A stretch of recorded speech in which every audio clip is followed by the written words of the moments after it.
rumah warga di Kelurahan Lego, Kota Jambi terdampak banjir.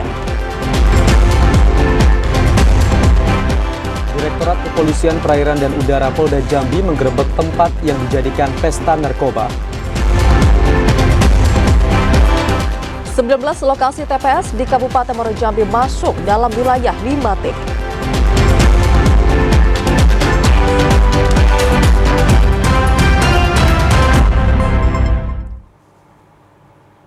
Assalamualaikum warahmatullahi wabarakatuh. Selamat sore saudara, kami kembali menyapa Anda dalam program Jambi hari ini, edisi Rabu 7 Februari 2024. Selain 3 berita utama tadi saudara, kami juga telah menyiapkan sejumlah informasi penting dan menarik lainnya untuk Anda. Bersama saya, Vidya Francisca. Dan saya Ahmad Solihin, inilah Jambi hari ini selengkapnya.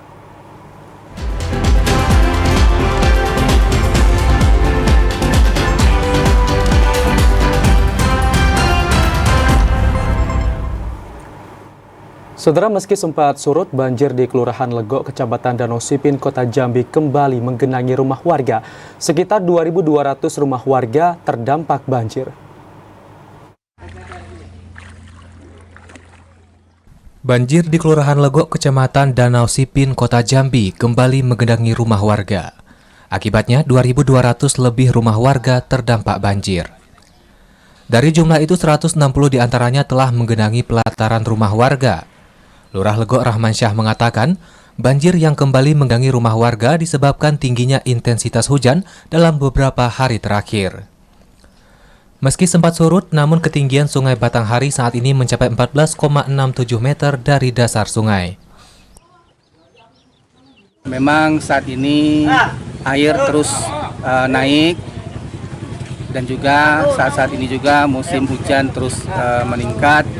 Namun peningkatan air saat ini dari kemarin itu berangsur-angsur naik 1 cm sampai dengan 3 cm. Selain telah menyiapkan posko terpadu penanganan banjir, pemerintah Kota Jambi melalui pihak kelurahan juga telah menyiapkan layanan kesehatan gratis kepada masyarakat setiap harinya. Joko, TVRI Jambi melaporkan. Sementara itu, saudara, sebanyak 251 hektar lahan persawahan di Kabupaten Muaro Jambi saat ini masih terendam banjir. Dan dari jumlah tersebut, 90 hektar lahan persawahan padi dinyatakan busuk.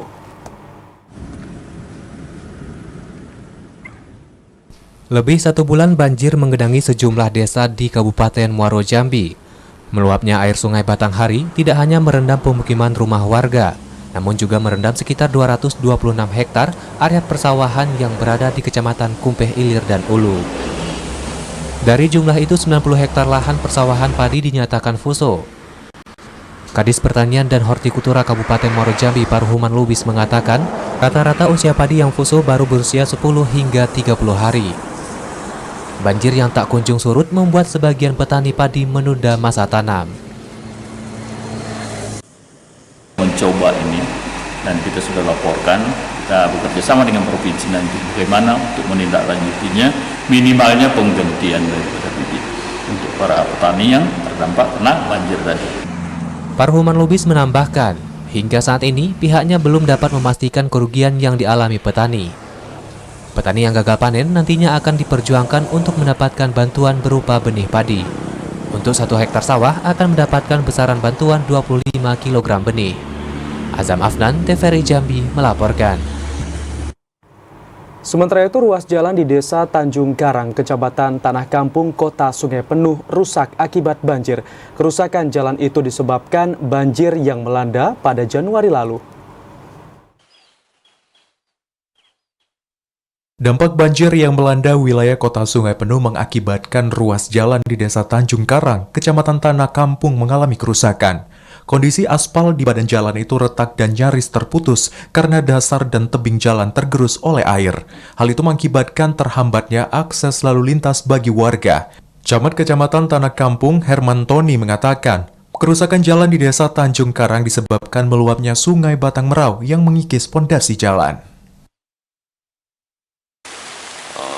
Ini salah satu penyebabnya itu adalah air yang mungkin di jalan utama, air dari debit air dari Sungai Batang Merau ini sudah melimpah langsung ke badan jalan, kemudian turun lagi.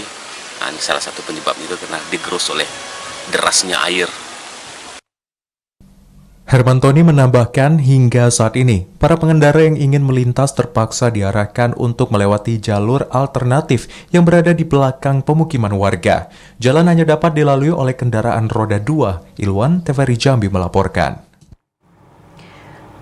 BPBD Batanghari, saudara, kembali menyiapkan paket bantuan bahan pokok bagi warga yang terdampak banjir yang belum menerima bantuan. Secara keseluruhan, bantuan tambahan untuk korban banjir tersebut mencapai 7.000 paket.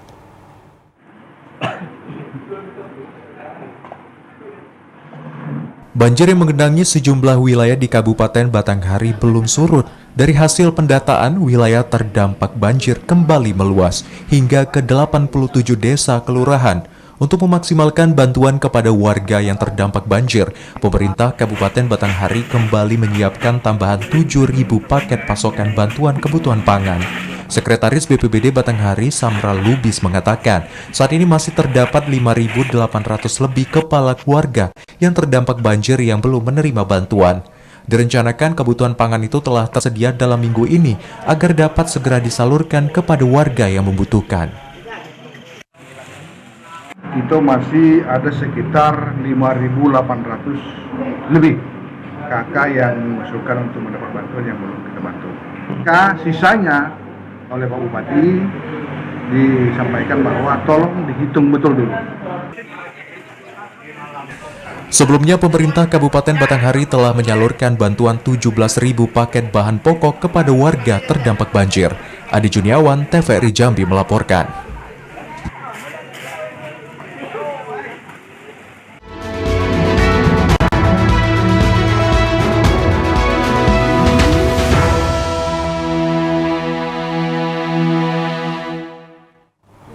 Saudara, KPU Kota Jambi telah melakukan pendataan TPS yang masuk wilayah banjir. TPS itu tersebar di 22 kelurahan dalam wilayah Kota Jambi. Dan untuk mengetahui informasi selengkapnya, kita telah terhubung dengan kontributor TVRI Jambi, Asyar Fatalangi. Selamat sore, Asyar. Selamat sore, Ansel. Ya, bagaimana pendataan TPS yang dilakukan oleh KPU Kota Jambi? Silakan. Ya, terima kasih. Baik pemirsa, dapat saya laporkan jelang proses pemilihan umum yang dijadwalkan berlangsung pada tanggal 14 Februari 2024 mendatang, Komisi Pemilihan Umum Kota Jambi saat ini telah melakukan pendataan sejumlah wilayah yang terdampak banjir di Kota Jambi. Pendataan wilayah ini dilakukan guna memastikan proses pendistribusian hingga proses pemilihan umum yang direncanakan berlangsung pada Rabu pekan depan dapat berjalan lancar. Ketua KPU Kota Jambi Rahmat menjelaskan dari pendataan tersebut terdapat 84 TPS di Kota Jambi yang terdampak dari bencana banjir. 84 TPS ini tersebar di 22 kelurahan yang ada di Kota Jambi. Meskipun saat ini sejumlah wilayah masih terdampak banjir khususnya di Kota Jambi, Ketua KPU memastikan untuk proses penyelenggaraan pemilu yang dijadwalkan Rabu depan akan dilaksanakan akan tetap berlangsung. Walaupun tetap berlangsung, KPU memastikan wilayah yang terdampak banjir akan tetap dilaksanakan dengan memindahkan sementara TPS yang terdampak banjir ke lokasi yang lebih aman. Demikian. Oke, Astar, terkait dengan pendistribusian logistik, kapan rencananya KPU Kota Jambi akan mendistribusikan logistik ini ke sejumlah TPS dan juga bagaimana dengan pendistribusian bagi TPS yang terdampak banjir, Asyar? Ya, terima kasih. Ya, baik. Untuk jadwal pendistribusian logistik ini direncanakan KPU akan dilaksanakan pada hari Senin depan mendatang, di mana untuk pendistribusian ini akan bekerja sama dengan PT Pos Indonesia, mengingat PT Pos ini akan berkontribusi secara langsung dalam mendistribusikan seluruh logistik ke sejumlah wilayah di Kota Jambi. Demikian. Pengawalan yang dilakukan untuk pendistribusian logistik ini seperti apa, Asyar? Baik, pendistribusian logistik ini nantinya akan dilakukan secara bertahap selama dari hari Senin hingga hari Selasa mendatang, di mana nanti beberapa wilayah yang tidak terdampak banjir akan diprioritaskan terlebih dahulu dan akan dilanjutkan ke beberapa wilayah yang saat ini masih terendam banjir. Ya, mengingat puncak musim penghujan akan berlangsung pada bulan Februari ini, lalu seperti apa dukungan dari pemerintah untuk memberikan kemudahan akses bagi calon pemilih untuk dapat mendatangi TPS yang terdampak banjir, Asyar? Ya, terima kasih. Dari pemerintah Kota Jambi khususnya pada saat gelar rapat mitigasi wilayah bencana banjir di Kota Jambi pada hari Selasa kemarin di salah satu hotel di Kota Jambi, memberikan saran kepada petugas KPU Kota Jambi untuk memprioritaskan kepada masyarakat di Kota Jambi yang hingga saat ini masih terdampak banjir dengan memberikan sejumlah fasilitas termasuk memberikan pelayanan atau memberikan kapal secara khusus untuk masyarakat yang akan menyalurkan hak suaranya di sejumlah TPS. Ya. Baik, terima kasih Asyar atas laporan Anda. Tetap jaga kesehatan dan selamat bertugas kembali.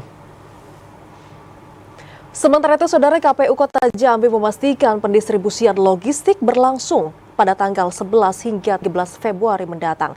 Dan direncanakan pendistribusian ini akan melibatkan PT Pos Indonesia untuk bisa membantu mendistribusikan logistik di Kota Jambi. KPU Kota Jambi akan menggandeng PT Pos Indonesia untuk membantu mendistribusikan logistik pemilu ke setiap wilayah. Upaya itu dilakukan untuk memastikan proses pendistribusian logistik berjalan aman dan lancar selama proses pengiriman. Ketua KPU Kota Jambi Denny Rahmat mengatakan, pendistribusian logistik dijadwalkan akan berlangsung pada 11 hingga 13 Februari mendatang. Selain akan menggandeng PT Pos Indonesia, KPU Kota Jambi juga akan memantau langsung setiap proses pendistribusian logistik. Selama proses pengiriman, petugas KPPS diharapkan dapat berperan aktif termasuk melaporkan sejumlah wilayah yang masih terdampak banjir. Untuk distribusi logistik pemilu, kita akan memulainya di tanggal 11. Adapun vendor yang kita tunjuk untuk melakukan kegiatan distribusi ini adalah langsung dari PT Pos. Nantinya logistik ini akan dititipkan sementara di setiap rumah KPPS di setiap wilayah, dan diharapkan logistik ini dapat dijaga dengan baik hingga seluruh proses pencoblosan berlangsung. Ashar, TVRI Jambi melaporkan.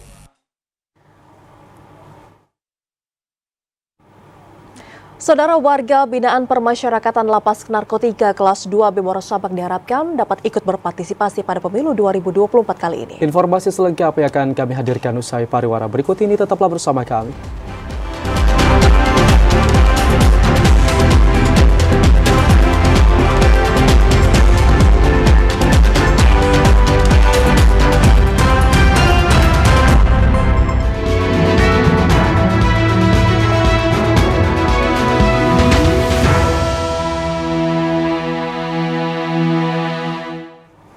Terima kasih Anda masih bersama kami di Jambi hari ini. Saudara, pesta demokrasi 5 tahunan tinggal menghitung hari. Seluruh rakyat Indonesia diharapkan dapat berpartisipasi dalam pemilu, termasuk warga binaan pemasyarakatan.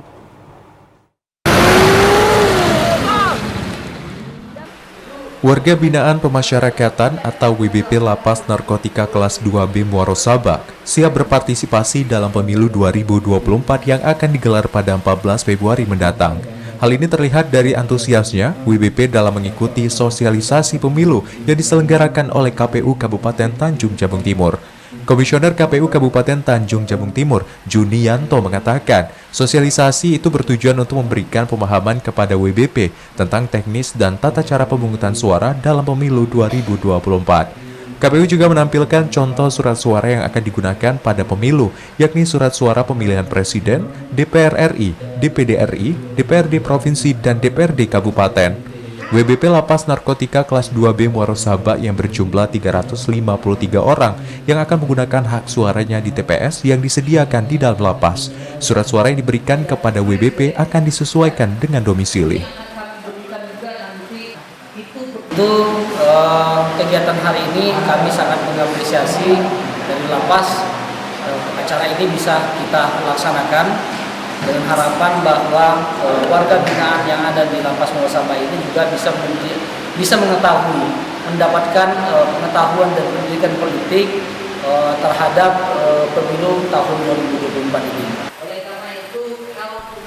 Junianto berharap WBP dapat menyalurkan hak suaranya sesuai dengan hati nurani dan kepentingan bangsa. Khalifa Fatria, TVRI Jambi melaporkan. Ya, saudara, memiliki 2 TPS khusus di Lapas Narkotika kelas 2B Morosabak membuat KPU Tanjung Jabung Timur terus melakukan berbagai persiapan. Selain mata pilih, kekurangan surat suara juga menjadi persoalan yang harus bisa diantisipasi. Dan untuk bisa mengetahui informasi selengkapnya, saudara, saat ini saya sudah terhubung dengan kontributor TVRI Jambi Kliva Patria dari Tanjung Jabung Timur. Selamat sore, Kliva. Kliva, seperti apa persiapan sepekan jelang pemilu ini di sana? Kliva, silakan. Baik, dapat kami laporkan dari Kabupaten Tanjung Jabung Timur bahwa 6 hari jelang hari pemungutan suara Rabu 14 Februari 2024 mendatang, KPU setempat telah melakukan berbagai persiapan, mulai dari pengepakan logistik hingga pengamanan di lokasi TPS khusus. Seperti yang kita ketahui bersama, di Kabupaten Tanjung Jabung Timur ini kita memiliki 713 TPS di seluruh kecamatan yang ada di Kabupaten Tanjung Jabung Timur.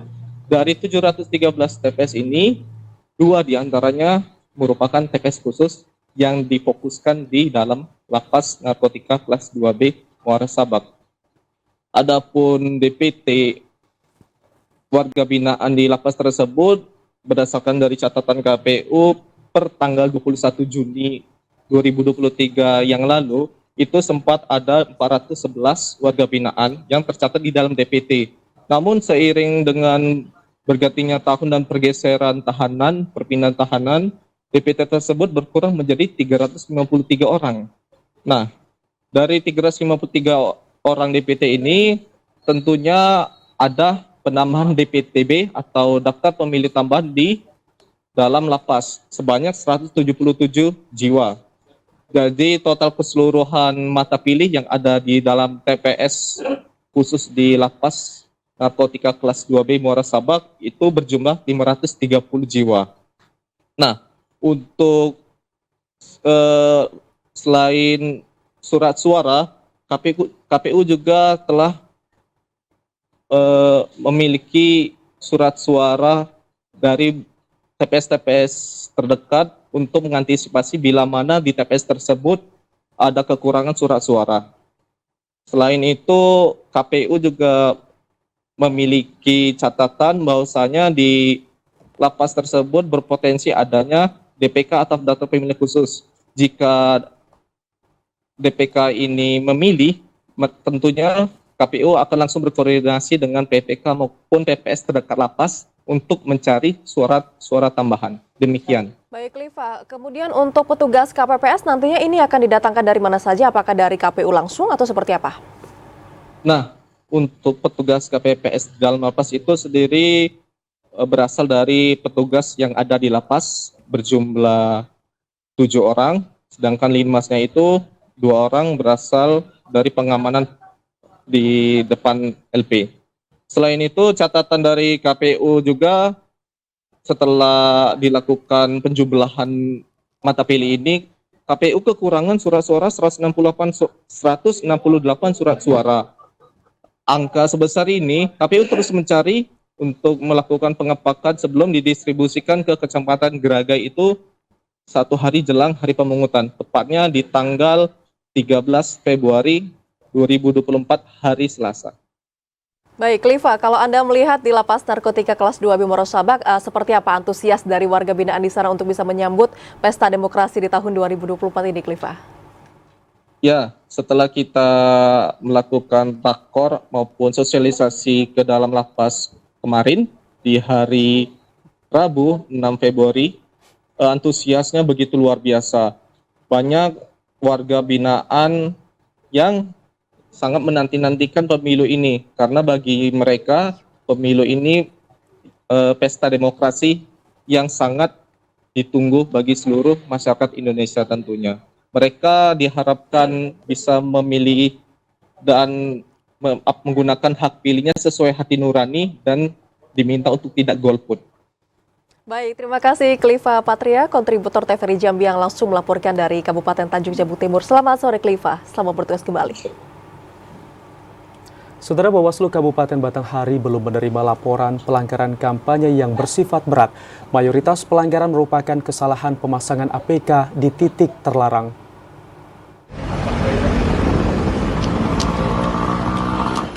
Upaya penegakan aturan pemilu saat ini masih terus dilakukan Bawaslu Batanghari. Selama masa kampanye, Bawaslu Batanghari belum menerima laporan pelanggaran yang bersifat berat dari pihak pengawas pemilu. Mayoritas pelanggaran yang ditemukan hanya kesalahan pemasangan alat peraga kampanye atau APK di titik lapangan. Ketua Bawaslu Batanghari Kasbun Nazir mengatakan, pihaknya telah melakukan berbagai upaya dalam menegakkan pelanggaran kampanye, seperti menyoroti parpol dan pencopotan APK. Hingga saat ini pengawasan terhadap pelaksanaan kampanye masih terus dilakukan jajaran Bawaslu untuk memastikan tidak adanya pelanggaran berat. Sebentar lagi akan memasuki masa tenang nih. Jadi detik-detik terakhir masa kampanye kita minta kepada peserta pemilu untuk mentaati aturan yang berlaku. Kasbun mengimbau peserta pemilu untuk dapat memanfaatkan masa akhir kampanye dengan tetap mengedepankan aturan yang berlaku. Ade Juniawan, TVRI Jambi melaporkan. Saudara Wakapolda Jambi Brigjen Pol Edi Mardianto menggelar apel bersama personel Polres Tebo. Apel yang dipimpin oleh Wakapolda Jambi tersebut, saudara, dalam rangka kesiapan personel pengamanan pemilu di tahun 2024 kali ini.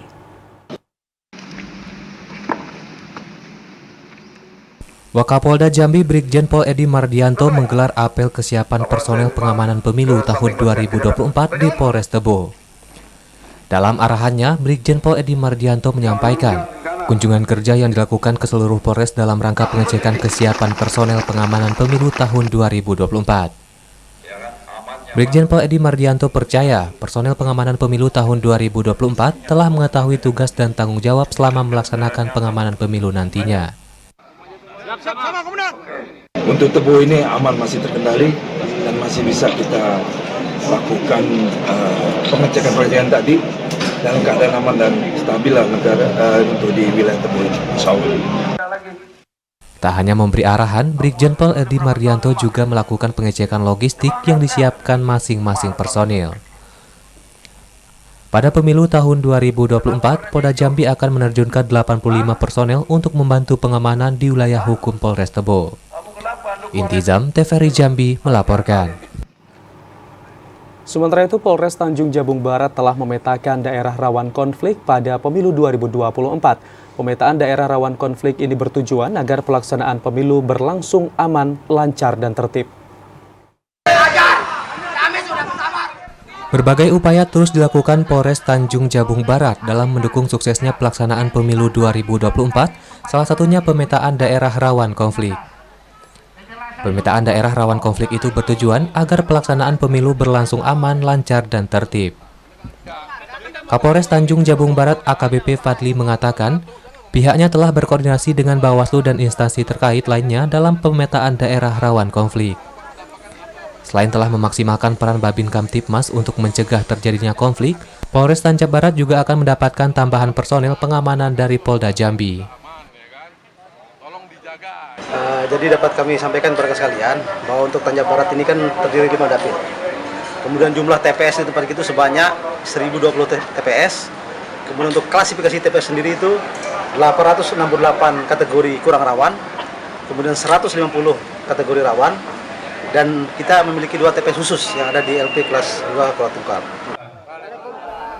Selain mengimbau agar masyarakat turut menjaga Kamtibmas, AKBP Fadli juga mengimbau seluruh personel Polres Tanjab Barat untuk menjaga netralitas selama pemilu. Didi Haryadi, TVRI Jambi melaporkan. Saudara, KPU Sarolangun mengutamakan pendistribusian logistik di wilayah terpencil, tersulit, dan juga terjauh dari pusat ibu kota kabupaten. Logistik ini akan didistribusikan minimal 4 hari jelang hari pemilihan. KPU Sarolangun telah menyiapkan skema pendistribusian logistik pemilu tahun 2024. Distribusi logistik akan dimulai pada 11 Februari mendatang dengan memprioritaskan wilayah 5T dan daerah yang rentan banjir serta longsor. Ketua KPU Sarolangun Ahmad Mujadid mengatakan, pengantaran logistik pemilu akan dibagi dalam beberapa tahap. Logistik di TPS dan desa yang masuk ke wilayah 5T akan didistribusikan minimal 4 hari menjelang hari pemilihan. Berdasarkan pemetaan, ada beberapa desa dan dusun yang masuk dalam wilayah 5T. Bermacam-macam, minimal tanggal 11 kita mulai, tanggal 11 sampai tanggal 13 kita pendistribusian. Yang sangat sulit kita distribusikan di tanggal 11, yang sulit dan sedang itu tanggal 12 dan tanggal 13. 3 kecamatan dengan ruas jalan ekstrim berada di Marga Bukit Bulan, Kecamatan Limun, ruas jalan rawan bencana longsor di Eks Marga Batin Pengembang, Kecamatan Batang Asai, dan ruas jalan antar desa berlumpur di wilayah Sempintun dalam Kecamatan Pau. Edi Kusnandi, TVRI Jambi melaporkan. Sementara itu, Saudara, 19 lokasi TPS di Kabupaten Muaro Jambi masuk dalam wilayah 5T. Pendistribusian logistik tak hanya melalui jalur darat, namun juga melalui jalur sungai. Dari 1.296 tempat pemungutan suara atau TPS di Kabupaten Muaro Jambi, 19 TPS diantaranya masuk ke dalam wilayah terpencil, terluar, tertinggal, terjauh, dan terdalam atau 5T. Dari jumlah itu, 8 TPS masuk kategori tersulit atau terjauh diakses, terdapat di Desa Rantau Panjang, Kecamatan Kumpe Ilir. 8 TPS di daerah tidak dialiri listrik, yakni di Desa Tanjung Lebar, Kecamatan Bahar Selatan, dan 3 TPS di Desa Bukit Baling, Kecamatan Sekernan. Ketua KPU Al-Mutakin mengatakan, distribusi logistik pemilu tak hanya melalui jalur darat, namun juga melalui jalur sungai yang membutuhkan waktu sekitar 6 jam untuk menuju lokasi. Kita di Muaro Jambi ini ada 1.296 TPS, total keseluruhannya ada yang tersulit itu di Ladang Panjang dari TPS 13 sampai dengan TPS 20, totalnya 8 TPS, dan tersulit terjauh yang tidak teraliri listrik itu ada juga 8 TPS di Bahar Selatan, itu TPS 8 sampai TPS 15, terus ada juga yang di daerah sini, di dekat sini itu daerah Bukit Baling itu 3 TPS. Untuk memastikan pendistribusian logistik berjalan lancar dan aman, KPU Muaro Jambi telah melakukan mitigasi dan rapat koordinasi bersama penyelenggara tingkat desa dan kecamatan. Pendistribusian logistik direncanakan pada 13 Februari mendatang atau 1 hari menjelang hari pemilihan. Azam Afnan, TVRI Jambi melaporkan.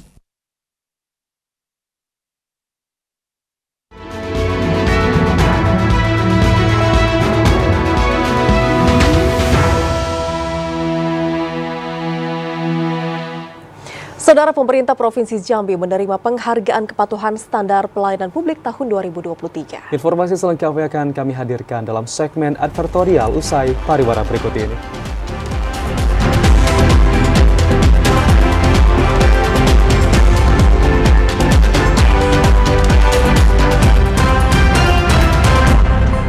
Anda kembali bersama kami, Saudara, di Jambi hari ini dalam segmen advertorial. Saudara, pemerintah Provinsi Jambi menerima penghargaan kepatuhan standar pelayanan publik tahun 2023 dari Ombudsman Republik Indonesia. Pemerintah Provinsi Jambi mendapatkan opini dalam kategori terbaik untuk kategori standar pelayanan publik. Pemerintah Provinsi Jambi menerima penghargaan kepatuhan standar pelayanan publik tahun 2023 dengan opini kualitas terbaik atau kategori A dari Ombudsman Republik Indonesia. Penghargaan yang berhasil menempatkan Provinsi Jambi masuk ke jajaran 10 besar nasional ini diterima oleh Gubernur Jambi Al-Haris. Al-Haris mengatakan penilaian yang diberikan Ombudsman dapat menjadi bahan evaluasi bagi seluruh daerah untuk terus meningkatkan kualitas pelayanan publik. Standar penilaian yang menjadi acuan Ombudsman itu dapat digunakan sebagai pedoman perbaikan kualitas pelayanan publik agar lebih responsif dalam menindaklanjuti keluhan masyarakat. Menghadirkan pelayanan publik yang optimal tak hanya untuk mengejar pencapaian nilai, namun harus dibangun dengan sistem berkelanjutan. Perbaikan sistem pelayanan publik di daerah secara otomatis menghasilkan nilai pelayanan publik yang baik. Pelayanan masyarakat dengan baik, sistemnya bangun dengan baik, nah itu otomatis nilainya juga baik nanti sebetulnya, ya kan? Jangan mikir wah aja nilai tinggi, enggak gitu kan. Ini akumulasi dari kerja kita hari-hari kita ini. Nah, itulah nilai Ombudsman akan muncul. Dalam penganugerahan opini pengawasan Ombudsman itu, pemerintah Provinsi Jambi mendapatkan nilai 88,41 atau kategori hijau. Sedangkan untuk pemerintah Kabupaten Tebo menempati peringkat tertinggi dengan nilai 88,85. Randy Arta, TVRI Jambi melaporkan. Gubernur Al-Haris memberikan alat komunikasi handy-talkie untuk 11 bupati dan wali kota seprovinsi Jambi. Pemberian alat komunikasi itu untuk memudahkan komunikasi antar kepala daerah tanpa terganggu masalah signal. Bapak sekalian, ada yang naik. Gubernur Al-Haris memberikan alat komunikasi handy-talkie atau HT untuk 11 bupati dan wali kota seprovinsi Jambi. Penyerahan alat komunikasi itu dilakukan Gubernur Al-Haris di sela penganugerahan opini pengawasan hasil penilaian kepatuhan standar pelayanan publik tahun 2023. Al-Haris mengatakan, pemberian alat komunikasi itu untuk memudahkan komunikasi antar kepala daerah tanpa terganggu masalah sinyal. Melalui HT, komando komunikasi dengan para kepala daerah dapat dilakukan dengan cepat untuk merespon berbagai persoalan yang mendesak, seperti koordinasi penanganan bencana banjir yang saat ini sedang terjadi di Provinsi Jambi. Ini juga memudahkan pelayanan nanti. Contoh kita banjir kemarin, kan cepat kita reaksi. Yang kedua, kita mau pemilu juga. Ada hal-hal contoh kita perekaman KTP kita percepat nih. Ada daerah yang belum selesai perekamannya. Ini juga berdampak kepada pemilih kita. DPT sudah ada, nama sudah ada, KTP nggak ada. Handy-talkie merupakan alat telekomunikasi dua arah yang memanfaatkan frekuensi radio. Alat ini menggunakan teknologi menekan tombol bicara untuk berkomunikasi dengan sesama pengguna. Randy Arta, TVRI Jambi melaporkan. Saudara Bupati Bungo Masyuri menerima kunjungan kerja BPK RI Perwakilan Jambi, dan dalam kunjungan kerja tersebut dalam rangka pelaksanaan pemeriksaan interim LKPD tahun anggaran 2023. Bupati Bungo Masyuri mengapresiasi kunjungan BPK RI Perwakilan Jambi ke Kabupaten Bungo dalam rangka pelaksanaan pemeriksaan interim LKPD tahun anggaran 2023. Pelaksanaan LKPD tahun anggaran 2023 dapat memberikan perubahan dan kesamaan terhadap pemahaman tugas-tugas yang akan dilaksanakan BPK RI dalam pelaksanaan pemeriksaan interim. Masyuri menginstruksi kepada seluruh OPD untuk melaksanakan arahan BPK RI agar memberikan data dan informasi yang dibutuhkan. Audit rutin tiap tahun pemerintah daerah wajib menyusun laporan keuangan pemerintah daerah. Nah, sebelum itu disampaikan ke DPR, itu wajib diaudit oleh BPK Perwakilan Provinsi Jambi. Ketua BPK RI Perwakilan Jambi Faula Henry Simatupang mengatakan, pemeriksaan LKPD yang dilakukan BPK kepada seluruh pimpinan lembaga dan pemerintah daerah merupakan amanah konstitusi berdasarkan Undang-Undang Nomor 17 Tahun 2023. Faula Henry Simatupang mengapresiasi dukungan pemerintah daerah Kabupaten Bungo, terutama kelancaran arus data, dokumen, dan informasi selama pemeriksaan berlangsung. Supervisi pemeriksaan interim atas laporan keuangan Kabupaten Bungo tahun 2023 sebagai bagian dari pentahapan pemeriksaan BPK yang kita lakukan dengan tujuan untuk memantau tindak lanjut atas pemeriksaan sebelumnya. Selain melakukan pemeriksaan interim LKPD tahun anggaran 2023, BPK RI Perwakilan Jambi juga memberikan arahan dan masukan kepada seluruh OPD dan pemangku kepentingan di lingkup pemerintah Kabupaten Bungo. Muhriandi, TVRI Jambi melaporkan. Bupati Bungo Masyuri menghadiri peringatan Isra Mi'raj 1445 Hijriah tahun 2024. Masyuri mengajak warga untuk menyukseskan pemilu dengan menyalurkan hak suaranya ke TPS pada 14 Februari 2024. Bupati Bungo Masyuri menghadiri Isra Mi'raj Nabi Muhammad SAW di Pondok Pesantren Al-Fatah, Dusun Lubuk Landai, Kecamatan Tanah Sepenggal Lintas, Kabupaten Bungo. Dalam sambutannya, Masyuri mengapresiasi penyelenggaraan Isra Mi'raj yang digelar oleh pengasuh pondok pesantren. Selain sebagai bentuk dukungan dalam mewujudkan Kabupaten Bungo religius, Isra Mi'raj juga dapat dijadikan pembelajaran bagi santri untuk meningkatkan iman dan takwa kepada Allah Subhanahu wa Ta'ala. Tak hanya itu, Masyuri juga berpesan kepada pengasuh dan santri untuk menyalurkan hak suaranya pada pemilu 14 Februari mendatang. Jadi kok kita tidak peduli dengan demokrasi, sudah menio-niokan sebagian hak dan kewajiban kita. Kita juga sama dengan menio-niokan amanah yang diberikan oleh Allah kepada kita. Maka datanglah ke TPS, gunakan hak pilih sesuai dengan hati nurani. Isra Mi'raj itu diisi dengan tausiah oleh pengasuh Ponpes Al-Fatah Temboro, Jawa Timur, Ustadz Gus Mahfud Al-Hasan. Muhriandi, TVRI Jambi melaporkan. Pemirsa, untuk bisa melestarikan Danau Sipin, sebanyak 26.000 benih ikan nilam dilepas liarkan. Informasi selengkapnya akan kami hadirkan usai pariwara berikut ini. Tetaplah bersama kami.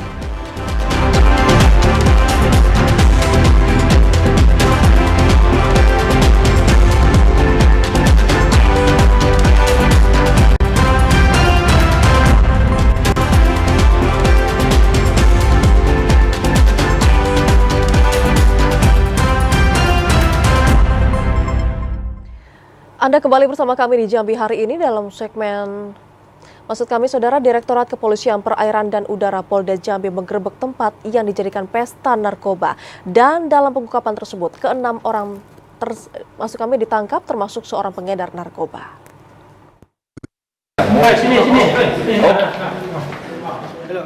Beginilah detik-detik saat tim Direktorat Kepolisian Perairan dan Udara Polda Jambi menggerebek tempat yang dijadikan pesta narkoba di Desa Kemingking, Kecamatan Taman Rajo, Kabupaten Muaro Jambi. Polisi mendapati 5 pengguna yang tengah asyik mengkonsumsi narkoba. Selain para pelaku, polisi juga menyita bong dan bekas sabu. Pengungkapan itu berawal saat polisi menangkap seorang pengedar berinisial BI di pelabuhan desa tersebut. Dari BI, polisi menyita 13 gram paket kecil dan besar sabu siap edar, timbangan, dan juga sejumlah barang bukti lainnya. Polisi masih mendalami dan menyelidiki pemilik dan asal barang haram tersebut. Untuk kami sementara ini yang kami kategorikan terhadap dia ini adalah pengedar, itu satu orang yang awal mula kami dapati. Kemudian untuk yang 5 lainnya kami dapati itu sedang menggunakan di lokasi yang kedua, sehingga untuk selanjutnya kami tetap koordinasi dengan pihak BNN Provinsi dan juga dengan instansi terkait penanganan ini, dengan kejaksaan juga koordinasi.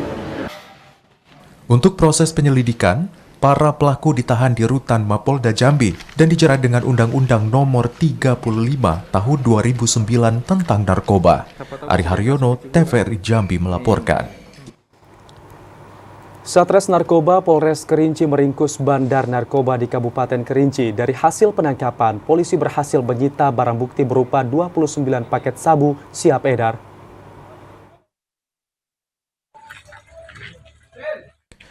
Beginilah kondisi saat penangkapan tersangka OS, bandar narkoba di Kabupaten Kerinci. Tersangka ditangkap sehendak melakukan transaksi narkoba jenis sabu di Desa Bintang Marak, Talang Kemuning, Kecamatan Bukit Kerman, Kabupaten Kerinci.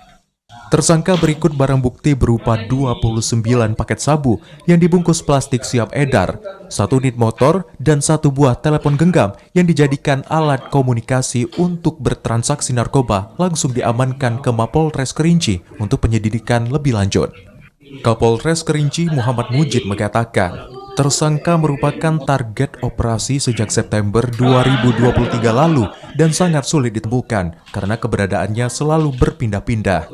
Petugas kepolisian harus melakukan penyamaran sebagai pembeli barang haram tersebut untuk memancing tersangka keluar dari persembunyiannya. Untuk BB yang kita amankan, memang untuk yaitu 1 buah motor ya, 1 buah motor, uang Rp500.000, 1 buah handphone, kemudian paket sabu sebanyak 29 paket. Tersangka dijerat dengan pasal 114 dan 112 Undang-Undang Nomor 35 Tahun 2009 tentang narkotika dengan ancaman hukuman 5 hingga 20 tahun penjara. Ilwan, TVRI Jambi melaporkan. Saudara, puluhan ribu benih ikan nilam dilepas liarkan di perairan Danau Sipin. Pelepas liaran benih ikan ini dilakukan sebagai upaya untuk bisa melestarikan Danau Sipin sebagai ikon wisata di Kota Jambi. Pemerintah sudah banyak berupaya ya, saya lihat ya. Bersama awak media, Direktorat Kepolisian Perairan Polda Jambi dan Udara melepas liarkan bibit ikan di perairan Danau Sipin, Kota Jambi. Sekitar 26.000 bibit ikan nilam dilepas liarkan. Restocking bibit ikan ini diharapkan mampu menjaga ekosistem alam. Selain itu, pelepas liaran bibit ikan nila menjadi salah satu upaya melestarikan Danau Sipin. Apalagi saat ini Danau Sipin merupakan ikon wisata di Kota Jambi yang banyak dikunjungi masyarakat. Kita coba kurang lebih 20.000 yang kita tebar, semoga bisa berkembang biak. Yang jelas itu langkah awal, semoga kita kedepannya bisa juga melakukan kegiatan-kegiatan yang serupa. Kombes Pol Agus Triwaluyo berharap kelestarian dan kebersihan Danau Sipin terus terjaga. Warga diminta untuk tidak membuang sampah ke Danau Sipin, apalagi sampah plastik. Ari Haryodo, TVRI Jambi melaporkan. Usai sudah kami menemani Anda dalam program Jambi hari ini. Terima kasih atas perhatian dan kebersamaan Anda. Dan akhirnya saya Ahmad Solihin. Dan saya Vidya Francisca pamit undur diri. Wassalamualaikum warahmatullahi wabarakatuh dan sampai jumpa.